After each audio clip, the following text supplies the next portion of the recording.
Welcome to Questar and the Wye Marsh. Today's journey is all about nature, exploring, discovering, and creating.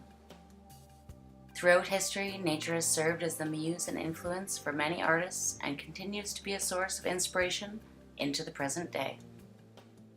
Portrayed in a variety of styles throughout history, from traditional expressionism to photorealism, today we'll be exploring land art.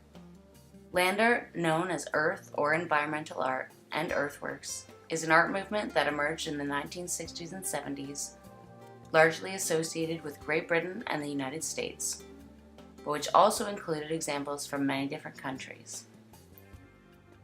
The materials used were often materials of the earth, including the soil and rocks and vegetation and water found on site, and the setting of the works was often distant from the populated centers. This land art movement rose out of the rejection of urban or city living and celebrated going back to nature and living off of the land.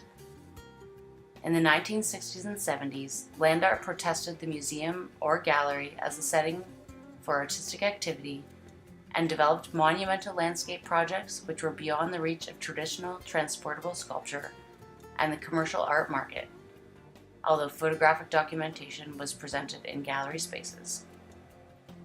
Land art was inspired by minimal art and conceptual art.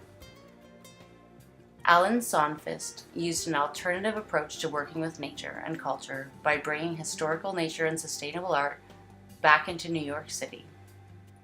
His most inspirational work is Time Landscape, an indigenous forest he planted in New York City. Perhaps the best known artist who worked in this genre was the American Robert Smithson. His best-known piece, and probably the most famous piece of all land art, is the Spiral Jetty, for which Smithson arranged rock, earth, and algae so as to form a long 1,500-foot spiral-shaped jetty protruding into Great Salt Lake in northern Utah. Land artists have tended to be American, with other prominent artists in this field including Carl Andre, Alice Aycock, Walter de Maria, Nancy Holt, Andrew Rogers, and James Turrell. Turrell began work in 1972 on possibly the largest piece of land art thus far, reshaping the earth surrounding the extinct Rodin Crater volcano in Arizona. Perhaps one of the most prominent non-American land artists is Andy Goldsworthy, among others. Contemporary land artist Andre Amador creates large-scale patterns in sand on beaches all over the world.